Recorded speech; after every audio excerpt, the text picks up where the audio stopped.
Welcome back mga Kagri Explorer. This is Ron's Farm Official. At kung di ka pa po nakasubscribe, please hit the subscribe button para lagi ka pong updated sa aking mga agri adventures. So ngayong araw po na ito mga Kagri Explorer, dito po tayo sa aming farm sa Toledo. And as you can see mga Kagri Explorer, marami po akong ipapakita sa inyo at marami po ditong tanim na prutas. Ito nga po may bayabas na ako sa aking mga kamay. Hindi na po ako nakapigil. So, ngayong araw, mga Kagri Explorer, is sa wakas, na isa katuparan na po kaming isang plano namin, which is yung azolla farming po, na mainam na alternative feeds para sa ating mga itik at sa ating ibang mga alaga. At yun po ang ating tatalakayin ngayong araw. So, tara, puntahan po natin ang ating pinapagawang azolla pond.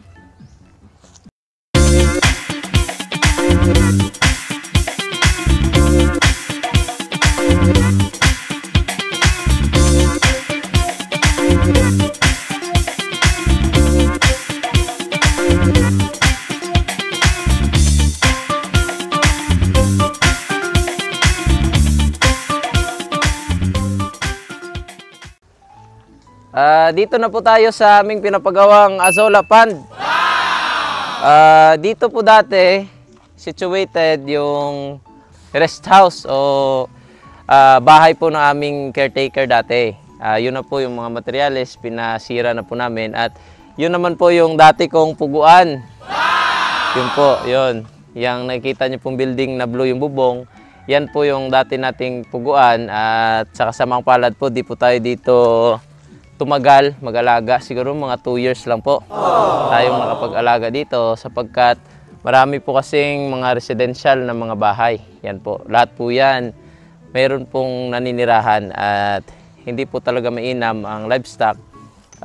Lalong-lalo na po yung poultry na may pinakamataas na methane content ang kanilang dumi. Kaya mas sila po talaga yung nagpo-produce ng mabahong amoy, mga Kagri Explorer.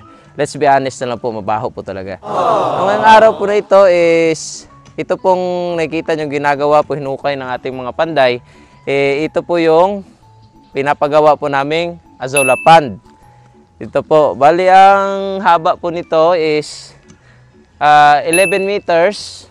5 meters itong isang pond, then 6 meters naman po iyong sa kabila. Then meron po kami ditong pathway lang po dito sa gitna na 1 meter yung lapad. Para po sa ganun is ma-access po namin yung entirety o yung kabuuan ng pond na hindi po kami nahihirapan. Halimbawa, gusto po namin doon pumunta sa likod at i-check po kung maayos pa po ba yung kanilang pataba sa ilalim.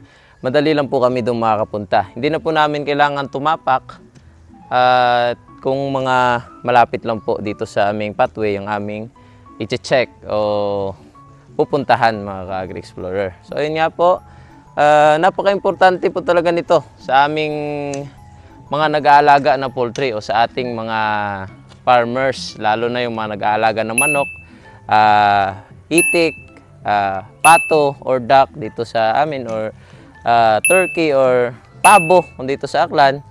Napakainam po talaga na alternative source of protein itong water fern na azolla.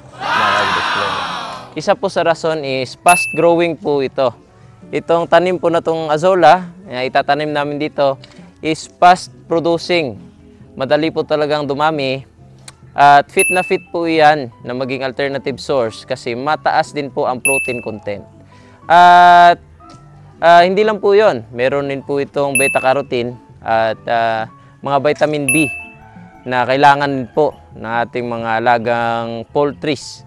At actually, sa ibang lugar, may narinig rin po ako at may nakita rin po akong yung azolla is pinapakain din po nila sa baboy. Dinadry nga lang mga Kagri Explorer, no? Kasi po mataas po yung water content. Siyempre po, water fern po siya. At minsan, nagkukos din po ng distension kapag pinapakain po natin sa mga baboy. Kaya po, mas mainam na i-dinadry po talaga at tsaka hinahalo siya sa feeds. Pero sa mga manok naman po, o sa mga poultry, kagaya ng ducks, chicken, pwede pwede po talagang pakainin ng fresh. Fresh lang po mga ka-Agri-Explorer, ipakain mo lang po sa kanila. Pwede rin pong haluan lang ng darak o upa, then or feeds o mais, ipapakain na po sa kanila. Makakatulong na po yon na makadagdag ng protina sa kanilang diet mga ka-Agri-Explorer. So, ginawa po namin itong Azolla Pond na ito sa kagustuhan din po namin ni Mama na makatipid po sa feeds. Kasi sa kaalaman po natin ninyo mga ka-Agri-Explorer is meron po kami dong itikan at meron din po akong puguan.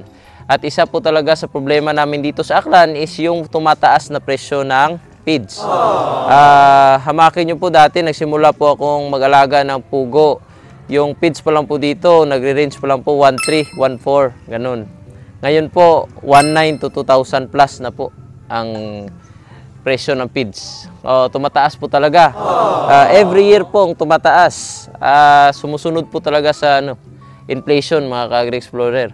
So, kailangan po natin makahanap ng mga alternative source of feeds. At isa po itong Azolla sa nakita naming candidate o isa sa pinakamagandang pwede naming maitanim na source po ng protina at iba pang mga vitamins mga ka-Agri-Explorer. Kaya yun po, pinapasimulan na po namin. At makakasa po kayo na ipapakita po namin dito sa aking channel paano po yung ginamit naming pataba, ano po yung mga filler material na gagamitin namin, at paano po namin i-culture yung Azolla para paramihin mga Agri-Explorer. Kasi ito po na ito, once na matapos po yung pond, i-explain ko po kung ano po yung kailangan na mga sa surroundings po natin, yung environment po na ano nga ba yung kailangan na temperature or amount of sunlight na marireceive ng Azolla, ilang percent nga po ba, kung kailangan po ba niya na full shade or half shade, partial shade. Malaman po ninyo yung lahat dito sa aking channel, kaya abangan nyo lamang po mga ka-Agri-Explorer at sigurado at sana may matutunan kayo at may mapulot na aral para sabay-sabay po nating magamit at makaminus po tayo sa ating gasto sa feeds. Baka marami pong magtaka mga ka-Agri-Explorer kung bakit dito po sa Toledo namin pinatayo ang aming Azolla Ponds. Dito po kami magkukulture ng Azolla na samantalang doon pa po ilang barangay pa po yung lalakbayin bago po kami makadating doon sa aming farm, doon sa aming itikan at sa puguan. Ang rason po dyan mga ka-Agri-Explorer is dito po sa lugar na ito, makikita nyo po ano po dito, parang dry. Wala po ditong baha, hindi po ito inaabot ng baha kasi mataas po ang lugar na ito. Aabutin man po ito ng baha, hindi naman po mataas o hindi nga po nagsastagnant yung water. Ibig sabihin, safe po itong mga Azolla namin sa baha. Kasi doon po sa aming itikan at pibihan, napakalalim po doon ng baha at kapag umulan po sa bukid, doon po lahat pupunta ang tubig at minsan po naka-experience po kami mataas pa po sa tao ang baha doon mga ka-Agri-Explorer at malakas po talaga ang agos. So hindi po talaga advisable na magtanim kami ng water fern doon mga ka-Agri-Explorer kasi wala pong kwenta. Wash out lang pong lahat and sayang lang pong pagod at sayang lang pong kapital. Ito po talaga yung maganda na lugar para magtanim ka po ng Azolla, yung maliwalas lang po kung mga time na po na 1 PM pa dapit hapon is hindi po siya masyadong naiinitan.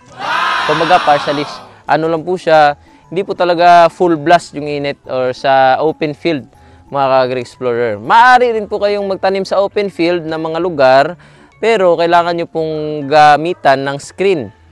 Yung shade na screen, yung nag-filter po ng init at i-discuss po natin yan sa susunod na mga video. Pero sa ngayon lamang po is pinapakita ko lang po sa inyo na ito na po, no? Yung sa mga video ko po na sinabi na gustong-gusto namin magkaroon ng Azolla Pond ni Mama is ito na po, na isa katuparan na po. At sabayan nyo pa po ako sa ibang mga adventures na gusto pa po naming tahakin at sana may mapulot rin po kayong aral at may apply nyo rin po kung kayo naman yung mag-agri-ventures or mag-agri-adventures mga ka-Agri-Explorer at inyo rin pong kapital ang gagamitin. Kung may paggagamitan na po kayo ng Azolla is alam nyo na po kung paano At i-explain ko po yan dito lahat.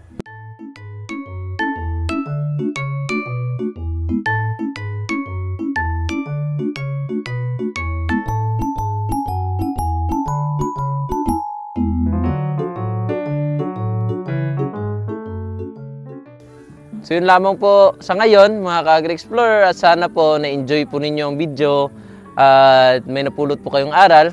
At dito po sa aking channel na Ron's Farm Official is you will learn and you will also earn.